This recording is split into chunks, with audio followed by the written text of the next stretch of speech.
Kita para habaib, kita para duriat Nabi Muhammad datang ke Indonesia, masuk ke negeri-negeri, masuk ke pelosok-pelosok bukan untuk mencari pangkat dan jabatan. Kami datang ke masjid-masjid bukan untuk mencari harta dan juga daripada popularitas. Kami datang ke tempat-tempat antum semua bukan untuk mencari penghormatan, saudara sekalian. Enggak, tapi kami ingin melayani umat baginda Nabi Muhammad. Ya Allah, sekarang saya pengen tanya, Nabi Muhammad kalau ada di tengah-tengah kalian, kemudian Nabi Muhammad ngelihat dan menyaksikan kalian nggak peduli sama keluarga Nabi Muhammad, kira-kira reaksi Nabi Muhammad bagaimana kepada kalian? Bendera merah putih, siapa yang memberikan instruksi kepada Bung Karno untuk membuat bendera merah putih sebagai bendera Indonesia? Itu adalah fatwa Al-Habib Idrus bin Salim Al-Jufri Palu Al-Khairat. Lambang negara Garuda, siapa yang buat? Al-Habib Asy-Syarif Hamid Al-Gadri dari Pontianak, keluarga baginda Nabi Muhammad. Lagu 17 Agustus, Pramuka, lagu syukur, siapa yang buat? Al-Habib Husain Al-Mutahhar dari Semarang, duriat baginda Nabi Muhammad. Jadi Anda jangan berpikir, ini habaib di Indonesia jasanya apa? Banyak, itu yang baru kecatat. Itu yang baru ketahuan. Masih banyak lagi daripada keluarga Nabi Muhammad yang tidak mau masuk buku karena perjuangannya ikhlas karena Allah dan Rasul. Saya tidak percaya. Pasti bohongnya. Biar tidak gagal paham, harap tonton sampai selesai. Saudara yang dimuliakan oleh Allah, saat ini dan malam ini kita berkumpul di salah satu taman sorga Allah Subhanahu wa taala. Qala Rasul sallallahu alaihi wasallam, "Idza marartum bi riyadil jannah farta'u." Nabi mengatakan bila kalian melintasi melewati taman-taman sorga maka mampirlah. Qalu wa ma hiya ya Rasulullah? Tanya para sahabat, wahai Nabi, apa ada taman sorga yang ada di alam dunia? Apakah ada taman sorga yang ada di alam dunia? Maka Nabi mengatakan, qala hillatut ta'lim wa fi riwayatil ukhra hillatut dzikir. Taman sorga yang ditebar oleh Allah Ta'ala di alam dunia adalah perkumpulan-perkumpulan ilmu dan perkumpulan-perkumpulan dzikir. Sehingga siapa orang yang mereka gemar duduk berkumpul di salah satu taman sorga Allah di alam dunia, insya Allah Allah akan kumpulkan ia nanti di taman sorga yang hakiki bersama baginda Nabi Muhammad. Ya ikhwan rahimakumullah, kalau kita bicara tentang masalah ilmu, tentang kemuliaan ilmu itu luar biasa. Sampai Nabi mengatakan, idza man salaka tariqan yaltamisu fihi ilma sahalallahu lahu bihi tariqan ila jannah. Siapa orang yang gemar, ya, yang ringan langkah kakinya untuk menghadiri majlis-majlis ilmu, Allah akan permudah jalannya untuk masuk ke dalam surga Allah Subhanahu wa taala.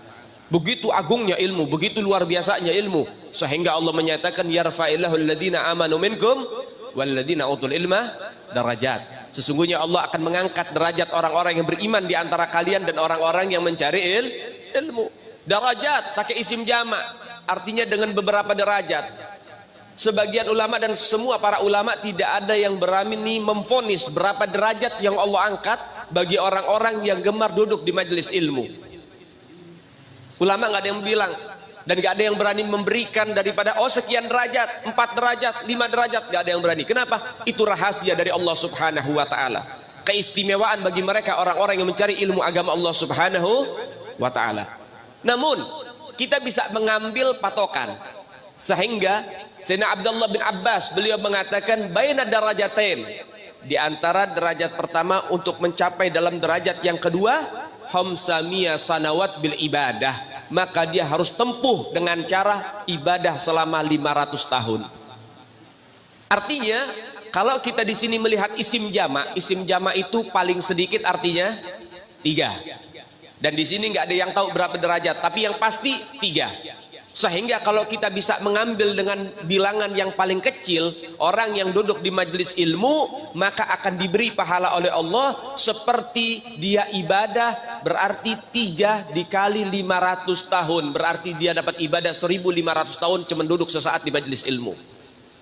Duduk sesaat saja di majelis ilmu, kau luangkan waktu di majelis ilmu, maka kau sudah ditulis oleh Allah selama ibadah selama 1500 tahun. Hadza khususiyah li ummati sayyidina Muhammad ibni Abdullah.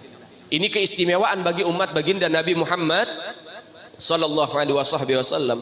Di dalam kitab Nawadir karya Al-Imam Ahmad Syihabuddin, Di situ ada salah satu kisah menarik. Ada seorang hamba Allah yang akan dimasukkan ke dalam neraka oleh Allah Ta'ala. Begitu banyak maksiatnya, luar biasa. Kemudian Allah panggil malaikat Jibril, wahai Jibril, datang kemari. Datang malaikat Jibril, diperintah oleh Allah, wahai Jibril, tanyakan kepada si fulan hambaku ini, tanyakan dia, apakah dia ini ulama apa bukan. Pertama, apakah namanya seperti nama para ulama? Apakah dia keturunan ulama, mungkin ayahnya atau kakeknya atau buyutnya ada enggak ulama? Apakah dia pernah duduk bersama ulama? Apakah dia cinta terhadap para ulama? Apakah dia ini pernah makan dan minum bareng bersama para ulama? Tanyakan sama itu orang.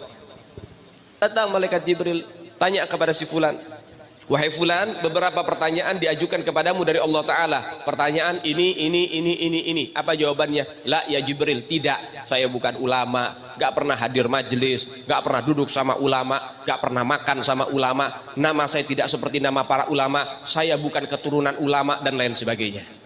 Datang malaikat Jibril kepada Allah Ta'ala dan mengatakan, ya Rabbi, walaupun saya tidak mempertanyakan kepada si hamba, tapi engkau ini pasti mengetahui apa jawabannya, karena sesungguhnya engkau ini adalah zat yang maha mengetahui.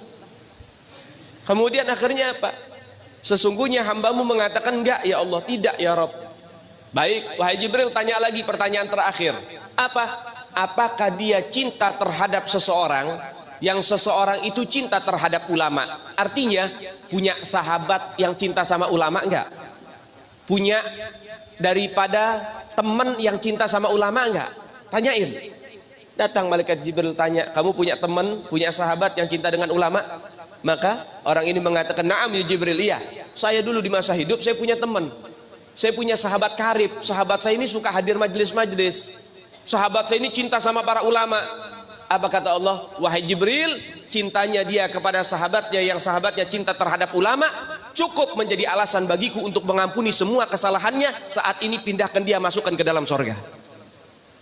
Cinta sama para ulama pakai wasilah itu bisa jadi satu kabar gembira, bisa masuk ke dalam sorga.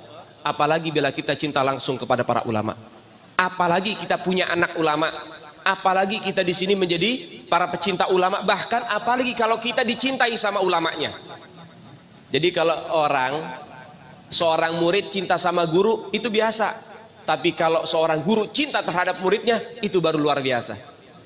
Seorang murid cinta sama guru itu hal yang wajar, itu hal yang wajib, yang pasti. Tapi ketika nama si murid ada di hati guru, berarti itu murid luar biasa di hadapan gurunya. Sehingga kita harus bagaimana caranya cinta terhadap guru kita, dan kita harus berbagai macam cara untuk bisa mendapatkan cinta dari guru kita. Al-Imam Syekh Abdul Qadir Al-Jailani, beliau itu dulu begitu tabah dan sabar terhadap gurunya, sampai hampir setiap hari digoda sama gurunya, diceburin ke sungai waktu di masa-masa dingin. Tetap gak jadi masalah, tetap beliau cinta sama gurunya, ta'zim sama gurunya, dan lain sebagainya, menghormati gurunya. Mungkin kalau anak murid zaman sekarang, kalau diuji sama gurunya udah ngambek duluan. Apa ya orang sini bilang ngambek ini ya? Merajuk. Wah, rada-rada Malaysia nih, bahasa Upin Ipin.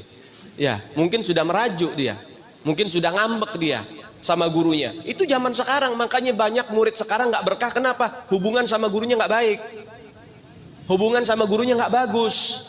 Tapi mereka orang-orang soleh, kenapa bisa berkah? Karena hubungan dengan guru mereka baik dan bagus. Syekh Abdul Qadir Jailani dijorokin ke kali dalam musim dingin sampai kedinginan, dicaci maki di hadapan teman-temannya, tetap dia tabah, tetap dia sabar, tetap dia bakti sama gurunya, tetap dia hormat sama gurunya. Sampai teman-temannya nggak tega, sampai ngomong sama gurunya, guru jangan keterlaluan sama Abdul Qadir, kesian. Apa kata gurunya? Wahai muridku, ketahuilah Abdul Qadir adalah muridku yang paling aku sayang, dan aku sedang membantu dia untuk supaya cepat menjadi wali min auliyaillah. Jadi ujian kalau dari guru itu pengangkatan derajatnya lebih tinggi lagi. Al-Habib Abdullah bin Umar bin Yahya punya guru namanya Habib Abdullah bin Tahir. Satu ketika Habib Abdullah bin Tahir datang ke rumah Habib Abdullah bin Umar bin Yahya. Hei Abdullah, saya pengen ke kamar mandi, siapin sendal. Baik guru, disiapin sendal yang terbaik, sendal bagus, ditaruh, kemudian dipakai sama gurunya, masuk kamar mandi, kemudian berwudu itu guru, keluar kamar mandi, sendalnya dilepas. Setelah sendal itu dilepas, berpisah dengan kaki gurunya, oleh Habib Abdullah bin Umar bin Yahya, itu sendal diambil, bekas airnya diusap ke wajahnya, kemudian sendal itu diciumi, ditaruh plastik, ditaruh di dalam lemari, dan sampai dia meninggal nggak pernah dipakai itu sendal karena bekas gurunya. Sehingga dengan hal itu Al Habib Abdullah bin Umar bin Yahya menjadi wali min auliyaillah yang betul-betul mendapatkan maratib yang tinggi di sisi Allah Subhanahu wa taala. Itu mereka orang-orang soleh, hubungan dengan gurunya baik. Sehingga ayo, oleh sebab itu saudara yang dimuliakan oleh Allah, perbaiki hubungan kita dengan para ulama, perbaiki hubungan kita dengan majelis-majelis ilmu, khususnya orang tua zaman sekarang. Ayo ajak anak-anaknya untuk mencari ilmu agama Allah Subhanahu wa taala. Hati-hati, ini zaman akhir, ini zaman sudah kacau luar biasa. Jangan Anda merasa aman di saat ini, karena ini akhir zaman, wa gharibus saah. Sekarang ini udah dekat kiamat. Sampai para ulama mengatakan laulal ilma wal ulama fannas kal bahaim. Kalau bukan karena ilmu dan para ulama, manusia sudah kayak binatang. Balhum adol, bahkan lebih bejat, lebih berat, lebih biadab dari binatang. Hati-hati saudara-saudara sekalian. Jangan berpangku tangan, apalagi sebentar lagi kita mau akhir tahun nih. Anda sudah tahu akhir tahun akan apa ada yang terjadi. Banyaknya nanti wanita-wanita bakal dirusak nanti zaman sekarang. Dan kalau sudah banyaknya kemaksiatan yang sudah merajalela, apa kata Sayyidina Ali bin Abi Thalib? Nuzilul bala bi kathrati taubah di kathratil ma'asi wa dzunub. Diturunkan bala dan musibah karena banyaknya yang namanya dosa yang sudah merajalela. Hati-hati, jaga anak-anak kalian. Jangan bilang mau tahun baruan, mau ini mau itu. Jangan ajak keluar anak Anda. Jangan kasih izin keluar anak Anda. Di saat-saat itu banyaknya manusia pada bermaksiat, ajak keluarga Anda baca ratib al-attas, ratib al-haddad, baca daripada ayat Al-Quran Allah Subhanahu wa taala. Ajak mereka mendekatkan diri kepada Allah Subhanahu wa taala. Jaga dan lindungi keluarga kita daripada kemaksiatan, saudara sekalian. Hati-hati. Ini sudah kacau keadaan. Kacau dengan kemaksiatan, saudara-saudara sekalian. Maka oleh sebab itu kita butuh dengan para ulama. Ini kalau nggak ada ulama, kita nggak ada yang nuntun. Kalau nggak ada ulama, kita udah rusak semua, saudara sekalian. Lebih-lebih kalau nggak ada ahlul bait Nabi Muhammad. Hati-hati saudara. Kita para habaib, kita para duriat Nabi Muhammad, datang ke Indonesia, masuk ke negeri-negeri, masuk ke pelosok-pelosok, bukan untuk mencari pangkat dan jabatan. Kami datang ke masjid-masjid bukan untuk mencari harta dan juga daripada popularitas. Kami datang ke tempat-tempat antum semua bukan untuk mencari penghormatan, saudara sekalian. Enggak, tapi kami ingin melayani umat baginda Nabi Muhammad. Kalian ini tuan saya ini pelayan Anda. Kenapa demikian? Karena ini didikan baginda Nabi Muhammad. Ini didikan Rasulullah. Kami yang melayani Anda, dengan cara apa kami melayani Anda? Mengajak Anda dekat dengan baginda Nabi Muhammad. Mengajak Anda dekat dengan Rasulullah. Yang belum dekat sama Nabi, kita kenalkan sama Nabi. Yang belum suka sholawat, kita ajarkan biar cinta dengan sholawat. Kita didik satu demi satu untuk cinta dengan baginda Nabi Muhammad. Peranan para habaib ini luar biasa, saudara. Jangan dipandang remeh, jangan dipandang sepele. Hati-hati. Mereka itu anak cucu Nabi Muhammad. Mereka titipan Rasulullah. Yang namanya titipan pasti bakal ditanyain lagi nanti sama Nabi Muhammad. Nanti datang kita di hari kiamat, datang ya Rasulullah, sekarang saya ini bingung, pengen minta syafaat pertolongan. Nabi tanya, baik wahai umatku, saya kasih kamu pertolongan, tapi saya ingin tanya dulu, amanat saya dijaga enggak? Titipan saya dijaga enggak? Apa itu ya Rasulullah? Apa Nabi bilang dalam hadis? Taraktukum tsaqalain, kitabullah wa itrati. Saya tinggalkan dua pusaka, yaitu apa? Al-Quran dan juga anak keturunanku. Idza tamassaktum bihima, kalau kamu pegangi keduanya dengan sebenar-benarnya, kamu tidak akan pernah sesat selama-lamanya. Itu jaminan dari baginda Nabi Muhammad. Berapa banyak dzurriyyat Nabi Muhammad yang telantar di luar sana Anda tidak mau tahu. Berapa banyak keturunan Nabi Muhammad yang menahan lapar Anda tidak mau tahu, saudara sekalian. Dulu di zaman Al-Imam Syekh Zakaria Al-Ansari, seorang mufti besar, ulama besar. Beliau itu Syekh Khusuyu, guru di atas guru. Ini kalau udah Syekh Khusuyu berarti yang ngaji bukan orang biasa, yang ngaji itu pakar-pakar, mufti-mufti. Itu Syekh Zakaria Al-Ansari, dulu itu beliau adalah mufti besar. Lalu kemudian apa yang terjadi? Ketika beliau sedang ngajar begini, membahas masalah ahkam syariah, kemudian datang satu perempuan. Satu perempuan datang, teruskan apa jangan? Baik. Datang satu perempuan kepada beliau. Ketika datang ketuk pintu, beliau lagi ngajar sama murid-muridnya. Dibuka pintunya. Waalaikumsalam warahmatullahi wabarakatuh. Perempuan sudah tua. Kemudian akhirnya apa? Tanya Syekh Zakaria Al-Ansari, ada hajat apa? Kemudian ini perempuan bilang, wahai Syekh Zakaria Al-Ansari, saya datang kemari untuk meminta zakat. Saya minta zakat ke sini. Saya adalah dzurriyyat Nabi Muhammad. Saya seorang syarifah. Saya dzurriyyat Nabi. Saya minta zakat. Apa kata Syekh Zakaria Al-Ansari? Zakat gak boleh buat keluarga Nabi. Zakat itu diharamkan buat keturunannya Rasulullah. Gak boleh nerima zakat keturunan Nabi Muhammad. Zakat itu adalah harta kotor. Keturunan Nabi ini disucikan oleh Allah dan nasnya diabadikan di dalam Al-Quran. Yutahhirkum tathira. Gak boleh zakat. Makanya kita kalau pengen berakhlak sama keluarga Nabi, jangan kasih zakat. Kasih apa? Kasih hadiah. Jangan kasih infak sedekah, kasih hadiah kepada mereka. Pahalanya jauh lebih besar daripada zakat dan infak kepada keluarga baginda Nabi Muhammad. Gak boleh kamu nerima zakat, kata Syekh Zakaria Al-Ansari. Apa kata ini syarifah? Wahai Syekh Zakaria Al-Ansari, kenapa saya tidak boleh zakat? Ya kata Syekh Zakaria, karena diharamkan oleh Nabi Muhammad SAW. Kemudian ini syarifah bicara, saya punya 4 anak yatim di rumah, nggak ada yang ngasih saya sebutir nasi. Mana umat Nabi Muhammad yang bicara cinta kepada Nabi Muhammad? Mana mereka yang mengharap syafaat? Saya punya kakek, tapi mereka telantarkan anak cucu baginda Nabi Muhammad. Anak saya 3 hari belum makan, mereka anak yatim kelaparan.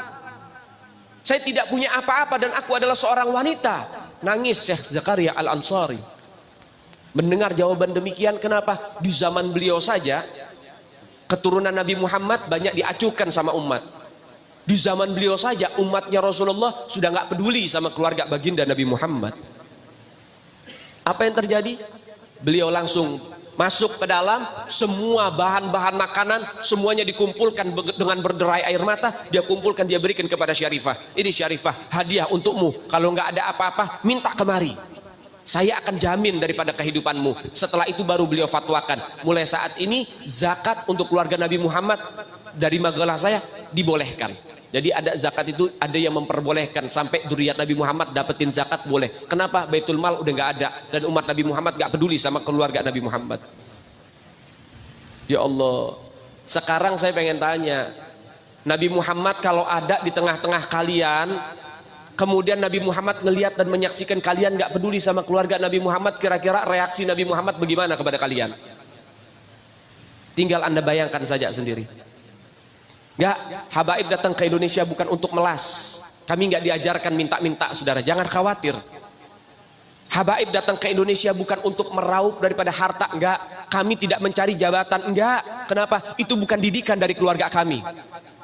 Didikan keluarga kami, lihat bagaimana Al-Habib Salim bin Ahmad bin Jindan, saya punya kakek, keluar masuk penjara. Kenapa bisa keluar masuk penjara? Membakar semangat perjuangan masyarakat Indonesia untuk merebut kemerdekaan, saudara. Al-Habib Ali bin Abdurrahman Al-Habsyi Kuitang, beliau yang memfatwakan ketika tanggal 17 Agustus Soekarno membacakan teks proklamasi mendeklarasi daripada kemerdekaan Indonesia. Beliau di hari Jumat itu, ba'da Jumat beliau fatwakan, sekarang saya fatwakan setiap tanggal 17 Agustus wajib pasang bendera merah putih di rumah-rumah kalian. Siapa yang nyuruh? Itu fatwa Habib Ali bin Abdurrahman Al-Habsyi Kuitang. Bendera merah putih, siapa yang memberikan instruksi kepada Bung Karno untuk membuat bendera merah putih sebagai bendera Indonesia? Itu adalah fatwa Al-Habib Idrus bin Salim Al-Jufri Palu Al-Khairat. Lambang negara Garuda, siapa yang buat? Al-Habib Asy-Syarif Hamid Al-Gadri dari Pontianak, keluarga baginda Nabi Muhammad. Lagu 17 Agustus, Pramuka, lagu syukur, siapa yang buat? Al-Habib Husain Al-Mutahhar dari Semarang, dzurriyyat baginda Nabi Muhammad. Jadi Anda jangan berpikir, ini habaib di Indonesia jasanya apa? Banyak, itu yang baru kecatat. Itu yang baru ketahuan. Masih banyak lagi daripada keluarga Nabi Muhammad yang tidak mau masuk buku karena perjuangannya ikhlas karena Allah dan Rasul. Syekh Abu Bakar bin Salim ini yang menurunkan daripada marga Al-Hamid, Habib Umar Al-Hamid, bin Jindan, kita orang, bin Hafid, Habib Umar bin Hafid, kemudian Al-Muhdar, ya, Habib Soleh Tanggul Al-Hamid, ya, kemudian Habib Muhammad bin Ahmad Al-Muhdhar, itu keturunan Al-Imam Syekh Habib Bakar bin Salim, punya anak 13 jadi wali semua. Anaknya beliau 13 jadi wali semua. Ketika beliau meninggal, ini anaknya pamer keramat, ayo siapa ini yang kira-kira gantiin Aba. Al-Hamid ngeluarin rantai emas dari langit. Keramatnya Al-Hamid tuh, ngeluarin rantai emas dari langit sampai ke bumi. Ngeluarin rantai emas dari langit sampai ke bumi. Lagi ngobrol sama kakaknya Al-Muhdhar nih, Syekh Umar Muhdhar. Ayo wahai Syekh Umar Muhdhar, nih lihat keramatannya, nurunin rantai emas dari langit. Sampai ke depan dia. Ini Habib Syekh Umar Muhdhar ketawa doang. Dia bilang sama adiknya, Al-Hamid, coba lihat tuh paling atas siapa? Gak tahu, ada Syekh Umar Muhdhar megangin rantai dari atas. Lebih hebat saya, katanya. Tuh anak-anaknya bagaimana abaknya. Kemudian Al-Imam Al-Faqih Al-Muqaddam Muhammad bin Ali Ba'alawi, ini pongkolnya para ahlul bait Nabi Muhammad. Beliau punya pembantu namanya Al-Imam Syekh Said Al-Amudi. Syekh Said Al-Amudi. Kita jangan bicara Habibnya dulu, jangan bicara majikannya dulu, kita bicara pembantunya dulu. Jangan bicara Habibnya dulu, jangan bicara majikannya dulu, kita bicara pembantunya dulu deh. Biar kamu tahu bagaimana kedudukan mereka dzurriyyat baginda Nabi Muhammad. Syekh Said Al-Amudi, pembantu Al-Imam Al-Faqih Al-Muqaddam. Beliau sudah meninggal lama. Cintanya dengan keluarga Nabi Muhammad luar biasa. Syekh Said Al-Amudi ini dari bangsa Masyaih, keturunan sahabat atau selainnya, bukan dzurriyyat Nabi. Ketika sudah ratusan tahun meninggal, datang satu habaib ziarah. Ketika sudah ratusan tahun meninggal, datang satu habaib ziarah. Ziarah ngucapin salam, Assalamualaikum ya Syekh Said Al-Amudi. Ini udah ratusan tahun meninggal nih. Anda tahu apa yang terjadi? Kuburannya kebelah jadi dua. Bangkit itu Syekh Said Al-Amudi amma jasad-jasadnya. Dia katakan, Waalaikumsalam warahmatullahi ya ahlul bait Rasulillah. Ya ahlul bait Rasulillah. Kemudian diambil tangan itu Habib, dia cium tangan, kemudian akhirnya balik lagi ke kubur, masuk lagi. Itu mereka para aulia, orang-orang yang khidmat dengan keluarga baginda Nabi Muhammad. Syekh Umar Muhdhar, anak Al-Habib Abdurrahman As-Siggaf. Jadi Syekh Umar Muhdhar ada dua. Yang pertama anak Habib Abdurrahman As-Siggaf. Ini nggak punya anak laki-laki, anaknya perempuan, yang menurunkan nanti dari situ keluarga Al-Idrus. Yang kedua Syekh Umar Muhdhar, keturunan tadi Syekh Abu Bakar bin Salim, yang ngeluarin daripada bangsa Al-Muhdhar, fam Al-Muhdhar, Habib Hasan Al-Muhdhar di sini ya, Samarinda. Nah itu masih keturunan beliau. Al-Habib Syekh Umar Muhdhar ini di Hadramut. Beliau itu di kuburannya ini belum meninggal dibilang, saya nggak akan pernah ridho siapapun yang lewatin kuburan saya. Jadi kalau ada burung lewat mati langsung. Saking hebatnya beliau.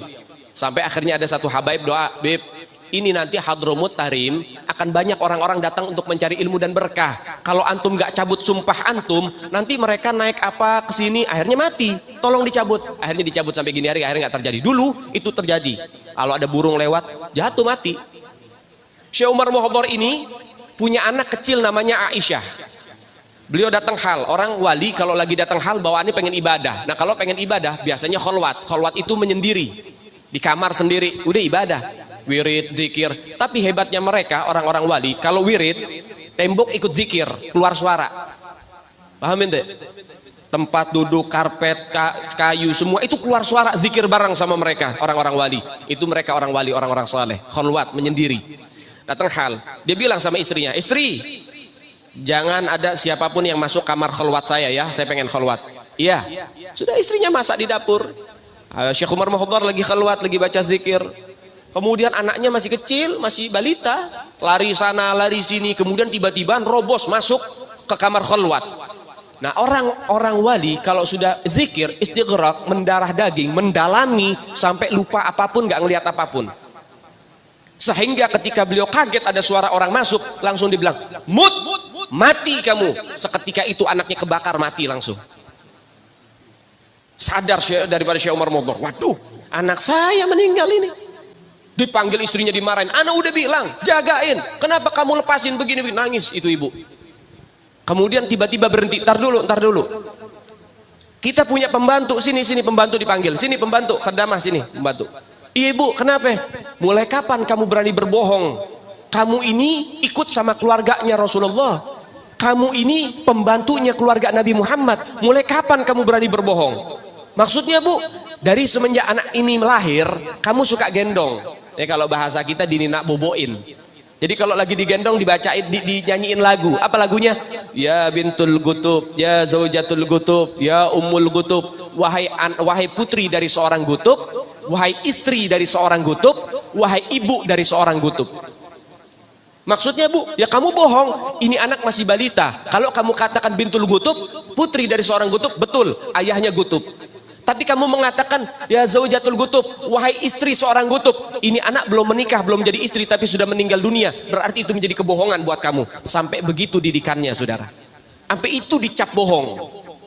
Apa kata pembantunya? Enggak bu, saya enggak bohong. Itu diambil jenazahnya, diindung-indung lagi, dibacain lagi. Ya bintul gutub, ya zaujatul gutub, ya ummul gutub. Itu anak langsung bergerak berdiri, langsung lari-lari lagi. Itu anak langsung bergerak berdiri, langsung lari-lari lagi. Hidup lagi itu anak. Ini baru pembantu nih. Kata Syekh Umar Mohdhar, kamu mau ngelawan takdir, anak mati kamu hidupin. Apa kata pembantunya? Enggak tuan, yang ngelawan takdir duluan kan tuan, anak hidup dimatiin. Dia taslim, nyerah satu sama. Ya udah, berarti memang udah takdirnya. Kan tadi hidup, kemudian mati, ya, kemudian sama pembantunya dihidupin lagi. Saya tidak percaya, pasti bohongnya. Mr. Muhammad Yamin sudah menulis buku yang berjudul 6.000 tahun Sang Merah Putih. Dengan fakta-fakta yang secara historis bisa dipercaya. Saya tidak percaya karena saya punya dokumen yang sedemikian rupa bisa dipercaya, ditulis oleh seorang pejuang. Yamin itu sastrawan iya, pejuang iya, sarjana hukum iya, sejarawan iya. Dan dia sudah menulis sekian puluh buku dengan menggunakan sumber-sumber yang bisa dipercaya. Pangeran Diponegoro